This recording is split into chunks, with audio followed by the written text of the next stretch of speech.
सावित्री देवी 75 साल की हो गई हैं। सावित्री देवी के 3 पुत्र हैं। जब वो 55 वर्ष की थी तब सावित्री जी के पति का देहांत हो गया था। सावित्री जी एक छोटे से पुराने घर में रहती हैं जिनको उसके पति ने बनवाया था। तीनों बेटे उनके साथ तो नहीं रहते, लेकिन एक दिन भी ऐसा नहीं रहता जब वो उनसे मिलने या उनकी सेवा करने नहीं आते हों। तीनों की पत्नियां भी दिन में आती हैं। माने तो यूं ही समझ लीजिए कि उनका घर कभी खाली नहीं रहता, कोई ना कोई उनकी सेवा चाकरी में लगा ही रहता है। 3 बेटों ने अलग अलग अपना घर बना रखा है। सबकी अपनी पर्सनल लाइफ भी है और परेशानियां भी हैं। आदमी चाहे कितना भी बड़ा बन जाए, उसकी परेशानी कभी कम नहीं होती। अमीर से अमीर इंसान को भी यह परेशानी है कि वो अमीर कैसे बना रहे।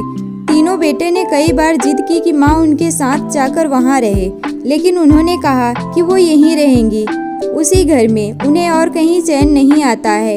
आप ऐसा बिल्कुल मत सोचिए कि यह 3 बेटे बड़े सुपुत्र हैं, इसीलिए यह अपनी माँ की सेवा में लगे रहते हैं। तीनों बेटों को उनसे ज़्यादा प्यार और लगाव की वजह कुछ और ही है। वजह है उनकी माँ का एक बड़ा संदूक, एक बड़ा तांबे का संदूक जिस पर ताला लगा है। यह संदूक उनके जीवन में बहुत अहम भूमिका रखता है। इस संदूक के अंदर क्या है और कितना है, ना तो यह बेटों को पता था और ना ही उनकी पत्नियों को। बस जब से पिताजी गए हैं, माँ जी को इस संदूक की रक्षा करते देखा है, इसीलिए इन सभी ने अपने अपने अनुमान लगा रखे हैं। ना ही यह अनुमान, बल्कि इन्होंने एक खास आस लगा रखी है कि इस संदूक के खुलते ही क्या क्या होने वाले हैं। सावित्री जी उस संदूक को छोड़कर कभी नहीं जाती। कभी जाती भी तो अपने कमरे में बड़ा ताला लगाकर ही बाहर निकलती। वो सिर्फ थोड़ी देर में ही वापस आ जाती। तीनों बेटों और उनकी पत्नी को उस संदूक पर नजर न जाने कब से है।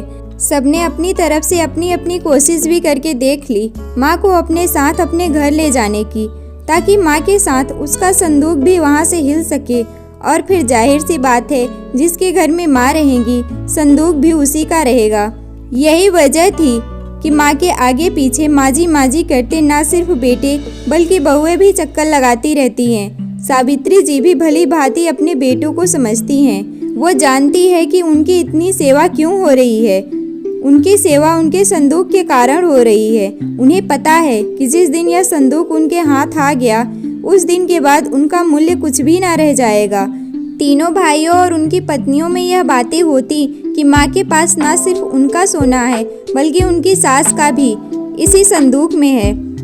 माँ इसलिए इस संदूक की इतनी हिफाजत करती हैं। सभी अपनी अपनी कहानियाँ बनाकर बैठे हैं। किसी का दावा है कि उन्होंने संदूक को एक बार उठाकर देखा तो वो बहुत भारी था। माँ के कमरे में इन बहुओं ने कई बार सफाई के बहाने संदूक के पास जाने की कोशिश की, लेकिन माँ जी ने उन्हें कई बार टोका और कहा, इस संदूक से दूर रहो। समय आने पर इस संदूक में क्या है तुम्हें अपने आप ही पता चल जाएगा। आखिर माँ की बात कौन टालता, वो भी अभी। बस उस समय के इंतजार में यह सब माँ के अच्छे बेटे और अच्छी बहू बनने की कोशिश कर रहे हैं। रात में कोई ना कोई माँ के घर में जरूर रुकता, लेकिन माँ जी उसे अपने कमरे में नहीं सोने देती थी। इस तरह सावित्री जी ने इस संदूक के सहारे 20 साल निकाल दिए। एक दिन माँ की तबीयत भी ठीक नहीं थी। अक्सर जब तबीयत बिगड़ जाया करती थी तब उनके बेटे उन्हें अस्पताल ले जाने को कहते थे, लेकिन वो उनके लिए राजी नहीं होती थी। वो कहती थी, डॉक्टर को यहीं बुलवा लो। उनके बेटे ऐसा ही करते थे। इस बार जब उनकी तबीयत खराब हुई तो डॉक्टर ने कहा कि उन्हें अस्पताल में एडमिट करना ही होगा, वरना इनकी हालत खराब हो सकती है और उम्र भी बढ़ती जा रही है। आखिर कब तक यह शरीर साथ देगा। डॉक्टर की यह जवाब देने पर तीनों भाइयों को दुख से ज्यादा उत्साह दिखाई दिया। उनकी पत्नियों की आंखों की चमक साफ दिखाई दे रही थी। सावित्री जी उन्हें अपने कमरे के बाहर फुसफुसाते करते सुना। तीनों इस बात पर चर्चा कर रहे थे कि माँ के जाने के बाद संदूक में जो भी है वो आपस में बांटा जाएगा, सबको बराबर बराबर मिलेगा। सावित्री जी ने जब यह सुना तो उनको अंदाजा लग गया कि अब समय आ गया है इन सबको यह बताने का कि आखिर इस संदूक में क्या है। उन्होंने आवाज लगाकर अपने तीनों बेटों और बहुओं को बुलाया। सबने आते ही कहा, माँ चलो अस्पताल चलते हैं, वहाँ जाकर ही आप ठीक होंगी। माँ ने कहा कि पहले ये तो जान लो कि जिसके लिए तुम सब इतने सालों से चक्कर लगा रहे हो, उसके बाद तुम्हारी मर्जी। इस संदूक में तुम तीनों के लिए मेरे पास कुछ है। जो मैं तुम्हें आज देना चाहती हूँ। माँ ने अपने तकिए से एक चाबी निकाली और धीरे से खड़ी होकर संदूक को खोलने के लिए नीचे झुकी। वहाँ खड़े सभी बेटे और बहुओं की धड़कनें तेज थी। आज उनके वर्षों का इंतजार खत्म हो रहा था। माँ ने संदूक खोली। संदूक में 3 अलग अलग कपड़ों में लपेटकर कुछ रखा था। सबकी आंखें बड़ी आश्चर्य के साथ उस संदूक की ओर थी। माँ ने कपड़े में लपेटा हुआ सामान आकर उठाने को कहा। तीनों बेटों ने एक एक सामान उठा लिया और उन्हें खोल कर देखा। कपड़ा खोलते ही कमरे में मौजूद हर एक इंसान का मुंह फटा का फटा रह गया। उन कपड़ों में से एक भारी पत्थर निकला। तीनों के हाथ में था एक एक पत्थर। यह क्या माँ, इतने दिनों से तुम इन पत्थरों को संभाल रही थी और हमें बेवकूफ़ बना रही थी। हमने सोचा कि तुमने गहने संभाल कर रखे हैं। माँ ने कहा, मैंने तुम्हें कब बेवकूफ़ बनाया? और गहने तो थे, बहुत थे, लेकिन कब, किसके लिए, कितने बेचे, इसका हिसाब मैंने नहीं रखा।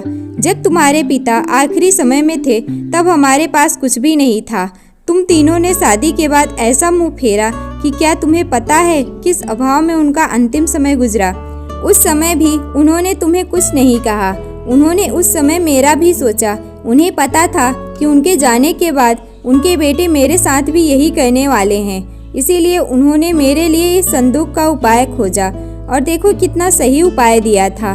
तुम लोगों को बेवकूफ़ बनाया या तुम लोगों से सेवा करना ना ही उनका मकसद था और ना मेरा। वो तो चाहते थे कि उनके जाने के बाद मैं अकेली ना रहूं। बेटे मेरे साथ हो। मेरी आंखों के सामने बस यही एक इच्छा थी। अब मैं शायद ज़्यादा दिन ना रहूं, इसीलिए मैंने तुम्हें सच बता दिया। सभी बेटे बहू अब कमरे से बड़बड़ाते हुए गुस्से से निकले। करीब 1 घंटे तक माँ के कमरे के बाहर ही सब एक दूसरे पर गुस्सा निकाल रहे थे। बहस हो रही थी कि माँ को अस्पताल ले जाना है कि नहीं, और ले जाएगा तो खर्चा कौन उठाएगा। माँ अपने बिस्तर पर लेटी हुई यह सब सुन रही थी।